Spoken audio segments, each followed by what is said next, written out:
So hello मेरे प्यारे बच्चों, स्वागत है आपका एसपी स्टडी क्लासेस के एक और बेहतर वीडियो में। तो कैसे हो आप सब और कैसे चल रही है आपकी स्टडी? आई होप आप सभी लोग स्वस्थ और मस्त होंगे और आपकी स्टडी एकदम शानदार चल रही होगी। तो बच्चों, आज का वीडियो आप लोगों के लिए वेरी मोस्ट इंपॉर्टेंट वीडियो है। अगर आप लोग इस बार क्लास 12 में हैं और आपको बोर्ड एग्जाम 2024 देना है तो आज का वीडियो क्लास 12 हिंदी का सबसे महत्वपूर्ण वीडियो है। और अगर आप बोर्ड एग्जाम 2024 देने जा रहे हो तो इस वीडियो को कंप्लीट देख लेना, स्किप भी मत करना, ताकि आपको मैं बता सकूं वो 25 सबसे महत्वपूर्ण क्वेश्चंस को जो आपके बोर्ड एग्जाम 2024 के लिए सबसे ज्यादा इंपॉर्टेंट है। और यूं नहीं कि बोर्ड एग्जाम 2024 के लिए ही, और ऐसे क्वेश्चंस को हम लोग डिस्कस करेंगे जो हमारे प्रीवियस ईयर क्वेश्चन पेपर में कहीं ना कहीं हर साल बोर्ड एग्जाम में आते रहे हैं। उन सारे क्वेश्चंस को हम लोग डिस्कस करेंगे, क्योंकि बच्चों हमारा टारगेट जो है कि आपको हिंदी में 100 में से 95 नंबर लाने। 100 नंबर का हमारा पूर्णांक होता है, उसमें से लगभग आपको 95 नंबर लाने हैं। अब ऐसा नहीं कि हम इतने समय में, आप देखना कि हमारे ही कई विद्यार्थियों ने पिछली साल 100 में से 90 और 95 नंबर मात्र 1 से 2 महीने की तैयारी में लाए हैं। वो सारे टॉपिक मैं आपको पढ़ाने वाला हूं जो आपके बोर्ड एग्जाम के लिए इंपॉर्टेंट है। तो आज हम बात करेंगे जो 25 इंपॉर्टेंट क्वेश्चंस है, उन क्वेश्चंस को मैं टिक लगाकर लाया हूं ताकि मैं आपको जल्द जल्द से समझा सकूं। मैं अगर टिक लगाऊंगा इस वीडियो के अंदर तो मान लीजिए हर एक क्वेश्चन में आपको कुछ समय ज्यादा लगेगा। मैं टिक लगा कर लाया हूं, उसमें मैं आपको सिर्फ आंसर बताते चलो जाएगा, आंसर टिक है, बस आपको समझते हुए चलना, ताकि मैं आपका जो टाइम है, टाइम सबसे कीमती समय है, उसको मैं बचा सकूं। यही हमारा लक्ष्य है। मैं आपका समय जो है वो बचाना चाहता हूं और आपको बहुत कम समय में अच्छी एजुकेशन प्रोवाइड कराने का प्रयास करूंगा। ठीक है बच्चों, तो आइए हम एक एक क्वेश्चंस को बिल्कुल आसान भाषा में डिस्कस करते हैं और उनको अच्छे से समझ लेते हैं। जो पहला क्वेश्चन क्या है? पहला क्वेश्चन कह रहा है कि माधव विलास के लेखक है, यानी कि एक रचना है जिसका नाम है माधव विलास। इसके लेखक कौन है? तो बच्चों इसके लेखक हैं जो हमारे लल्लू लाल हैं। वहां पर भी आपको 4 ऑप्शन मिलेंगे, उनमें से आपको एक ऑप्शन मिलेगा लल्लू लाल का, वही आपको आंसर लगाना है। ठीक है, अगला देखिए, अगला है खड़ी बोली गद्य के विकास का प्रारंभिक युग कौन सा है? यानी कि अगर इस क्वेश्चन का सीधा मतलब देखें, जो खड़ी बोली गद्य है इसके विकास का प्रारंभिक युग, सबसे पहला युग कौन सा है? तो बच्चों अगर हम बात करें प्रारंभिक युग की तो वो प्रारंभिक हमारा युग है भारतेंदु युग। क्योंकि बच्चों क्या करते हैं, आप लोगों ने कई बार हमने देखा है कि आप लोगों ने द्विवेदी युग लगाया। मैंने कम्युनिटी पोस्ट में क्वेश्चन डाला था, यही क्वेश्चन आप लोगों ने वहां पर ज्यादा प्यार दिया था द्विवेदी युग को, तो इसीलिए मुझे मेंशन करना इसमें मजबूरी में पड़ा है। तो आपको लगाना बच्चों क्या? भारतेंदु युग को। ठीक है बच्चों, अगला देखिए, अगला क्वेश्चन है कि अष्टयाम के रचयिता हैं। एक रचना हमारी है अष्टयाम, इसके रचनाकार कौन है? हमारे 4 ऑप्शन इसी तरीके से बोर्ड में भी रहने वाले हैं, आपको कोई एक ऑप्शन आपकी कॉपी पर लिखना पड़ता है। तो अष्टयाम के जो रचयिता हैं वो बच्चों हमारे नाभादास हैं। कौन है बच्चों? नाभादास जी। अगला देखिए, अगला हमारा है सुख सागर के लेखक हैं। एक हमारी रचना है सुख सागर। सुख सागर को किसने लिखा है? 4 ऑप्शन लल्लू लाल। और अगर हम इस क्वेश्चन में बात करें तो मैं कहता हूं कि अगर आपने तुक्का लगाते हो ना तो आप लोग ज्यादा इंशाअल्लाह खां लगाओगे। मैं कहता हूं 80% विद्यार्थी इंशाअल्लाह खां लगाएंगे। जो 20% विद्यार्थी जो अच्छे से स्टडी करते हैं वही मुंशी सदा सुख लाल जी लगाएंगे। तो सदा सुख लाल, इसके में सुख आता है तो सुख सागर, और इससे आप रिलेट कर सकते हो, सुख सागर की रचना है। अगला देखिए, अगला क्वेश्चन है कि भारतेंदु युग से पूर्व गद्य के लेखक कौन थे? अब देखिए, हो सकता है कि आपको ये विकल्प एक ही मिले ये वाला और बदल जाए, तो ऐसा हो सकता है, लेकिन आपको एक विकल्प याद रखना मुंशी सदा सुख लाल को लेकर। भारतेंदु युग से पूर्व, भारतेंदु युग जो चालू हुआ उससे पूर्व, और भारतेंदु युग खड़ी बोली गद्य के विकास का प्रारंभिक युग था। ठीक है, पीछे पड़ चुके हैं। तो उसमें जब चालू हुआ भारतेंदु युग तो उससे पूर्व, उससे पहले जो गद्य के लेखक थे वो हमारे मुंशी सदा सुख लाल थे। उससे पहले की बात कर रहा है भारतेंदु युग पहले से। ठीक है, अगला क्वेश्चन, खड़ी बोली गद्य की प्रथम रचना है। खड़ी बोली गद्य की, पद्य की बात नहीं कर रहे, गद्य की प्रथम रचना कौन सी है? ऐसी रचना जो पहली बार की गई हो, प्रथम रचना हमारी हो। तो बच्चों गोरा बादल की जो कथा है, गोरा बादल की कथा है जो खड़ी बोली। अगला हमारा क्या है कि रानी केतकी की कहानी के लेखक हैं। एक कहानी है रानी केतकी की, उसको किस लेखक के द्वारा लिखा गया है? तो बच्चों रानी केतकी की कहानी जो है वो इंशाअल्लाह खां के द्वारा लिखी गई है और एक कहानी इंपॉर्टेंट है, आपको याद जरूर रखना है, ठीक है। अगली क्या है? अगली हमारी है कि ध्रुव स्वामिनी एक नाटक है, उसके लेखक हैं। देखिए ध्रुव स्वामिनी जो नाटक है और इन्हीं जो जिस लेखक की हम बात कर रहे हैं जयशंकर प्रसाद, इनके दो उपन्यास हैं, सबसे फेमस उपन्यास हैं कंकाल और तितली।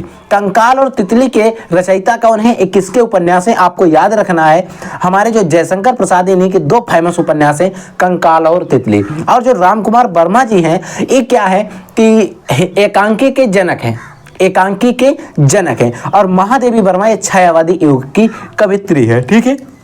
इतने क्वेश्चन इस क्वेश्चन के अंदर बन रहे हैं तो इनको भी याद रखोगे। अगला क्वेश्चन देखिए। तो बच्चों अगली रचना क्या है हमारी कि पृथ्वीराज रासो के रचना काल है, यानी कि पृथ्वीराज रासो एक रचना है, इसका रचना काल क्या है?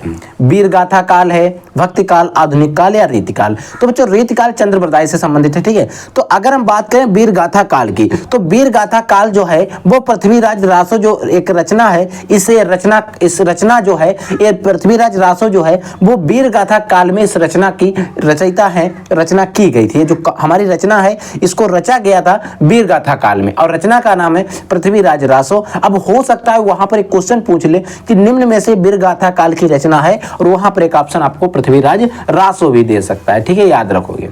अगला क्या है? परमाल रासो के रचयिता। एक परमाल रासो एक रचना है, इसके रचयिता कौन है? तो बच्चों अगर हम बात करें जानकी दास की, जगनिक जो है एक लेखक हैं, इन्होंने क्या किया था? परमाल रासो एक रचना थी, इसको लिखा था, ठीक है। अगला देखिए, कबीर के गुरु का नाम, पद में क्वेश्चन कई बार पूछा गया है। जो हमारे कबीर थे इनके गुरु का नाम क्या था? इसके बारे में मैं कहूं कि आज ज्यादातर बच्चे क्या करते हैं, रामकृष्ण परमहंस लगा देते हैं, तो ऐसा गलत है। कौन है बच्चों? रामानंद जी हैं, ठीक है, याद रखोगे। अगला है कि निहार कृति है। देखिए निहार कृति जयशंकर प्रसाद की, महादेवी वर्मा की या इनकी सबकी, तो आपको पता है निहार कृति जयशंकर प्रसाद महादेवी वर्मा की है। तो इनकी दो रचनाएं और भी फेमस हैं। क्या है? एक दीप शिखा हो गई, एक यामा हो गई और एक नीरजा हो गई। ये रचनाएं आपको याद रखनी है, महादेवी वर्मा की जो प्रचलित रचनाएं हैं। अगला क्वेश्चन है कि आधुनिक युग की मीरा किसे कहा जाता है? देखिए जो आधुनिक युग चल रहा है, इस आधुनिक युग की मीरा किसे कहा जाता है? तो याद रखना जो महादेवी वर्मा जी हैं इनको आधुनिक युग की मीरा कहा जाता है। क्या कहा जाता है बच्चों? आधुनिक युग की मीरा कहा जाता है। अगला देखिए, प्रेम माधुरी के रचनाकार हैं। जो हमारी एक रचना है प्रेम माधुरी, इसके रचनाकार कौन है बच्चों? प्रताप नारायण मिश्र, बाल कृष्ण भट्ट जी, लाला श्रीनिवासन दास या भारतेंदु हरिश्चंद्र। तो आपको पता है कि प्रेम माधुरी जो हमारी एक रचना है उसको भारतेंदु हरिश्चंद्र के द्वारा लिखा गया है। अगला है तार सप्ताह के संपादक थे। जो एक रचना थी तार सप्ताह, उसके संपादक कौन थे? अज्ञे जी। तार सप्ताह से बोर्ड में क्वेश्चन आते हैं, ठीक है। अगला क्वेश्चन देखिए, एक रचना है आंगन के पार द्वार।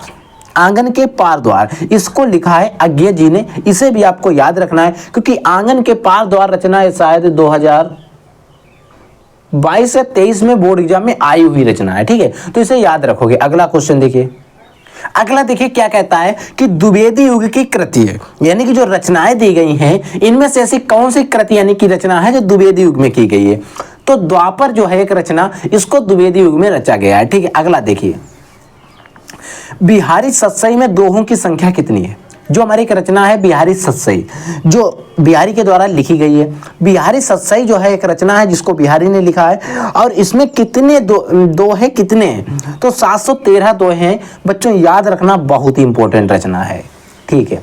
अगला देखिए कि रीतिकाल का अन्य नाम है, यानी कि रीतिकाल का दूसरा नाम क्या है?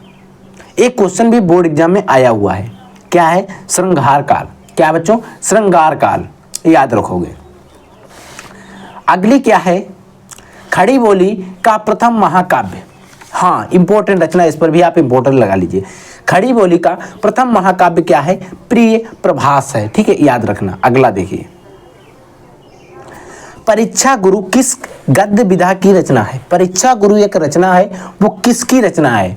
परीक्षा गुरु जो एक रचना है, गद्य विधा की रचना है, वो क्या है, किस गद्य की है? मतलब वो उपन्यास है, नाटक है, संस्मरण है या निबंध है? ऐसे ही ऑप्शन आपको बोर्ड में भी मिलेंगे। तो वो बच्चों जो परीक्षा गुरु है एक उपन्यास है। ठीक है, अगला देखिए, अगला है कि हिंदी का प्रथम नाटक कौन है? हिंदी का प्रथम नाटक कौन है?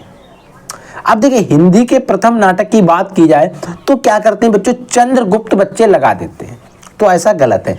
हिंदी का प्रथम जो नाटक है वो नहुस है बच्चों, याद रखोगे। ठीक है, अगला देखिए, अगला है कि गोरा बादल की कथा के लेखक कौन है? देखिए, गोरा बादल की कथा किसने लिखी है?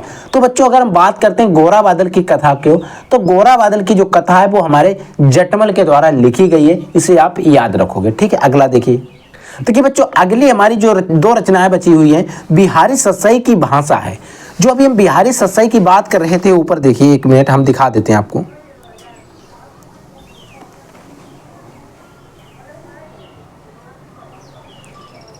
बिहारी सत्सई में दोहों की संख्या 713 है। जो बिहारी सत्सई रचना है इसको बिहारी जी के द्वारा लिखा गया है, लेकिन इसकी भाषा कौन सी है?